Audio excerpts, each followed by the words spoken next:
ये पश्चिम बंगाल की जनता विगत 50 वर्षों से, चाहे वामपंथी का शासन हो चाहे टीएमसी का शासन हो, जनता उब चुकी थी। जो गुंडागर्दी, महिलाओं के साथ बलात्कार और हर वहाँ बंगाल में रहने वाले टोलाबाजी और कटमसल से परेशान थे। और इससे उब कर हमारे देश के यशस्वी प्रधानमंत्री आदरणीय मोदी जी, देश के गृह मंत्री आदरणीय अमित शाह जी के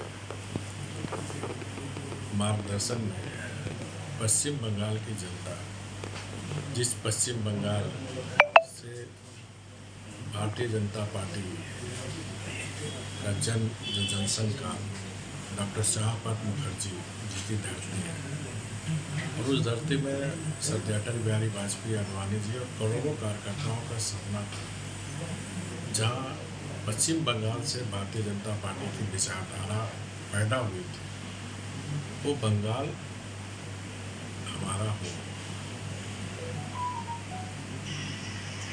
और पश्चिम बंगाल की जनता ने भारतीय जनता पार्टी की विचारधारा और देश में आदरणीय मोदी जी के नेतृत्व में देश सहित 11 राज्यों में जो बीजेपी या एनडीए के शासन गुड गवर्नेंस को ध्यान में रखते हुए पश्चिम बंगाल की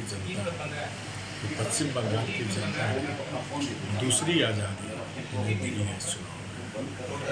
और इसके लिए पश्चिम बंगाल की जनता को बहुत बहुत साधुवाद, धन्यवाद। साथ ही चुनाव आयोग को बहुत बहुत धन्यवाद, क्योंकि 50 वर्ष के शासन में कभी भी जनता निष्पक्ष होकर मतदान नहीं कर पा रही, भय और आतंक में मतदान होता है। चुनाव आयोग ने ऐसी व्यवस्था की कि आम मतदाता भय रहित अपने मत का प्रयोग किया। परिणाम स्वरूप पश्चिम बंगाल की जनता दूसरे आज़ादी का खुशी मना रही है। इसके साथ ही साथ असम में जो good governance, development, double engine की सरकार पर फिर असम की जनता ने मुहर लगाई। पांडिचेरी भी भारतीय जनता पार्टी का शासन था, वहाँ जो रुझान आ रहा है वो भी डबल इंजन की सरकार पर फिर से पांडिचेरी की जनता ने मुहर लगाई। इस तरह मैं कह सकता हूँ कि अब देश की जनता और भारतीय जनता पार्टी का जो शासन का सुशासन है, अब स्वाभाविक पार्टी शासन करने वाली पार्टी बन गई।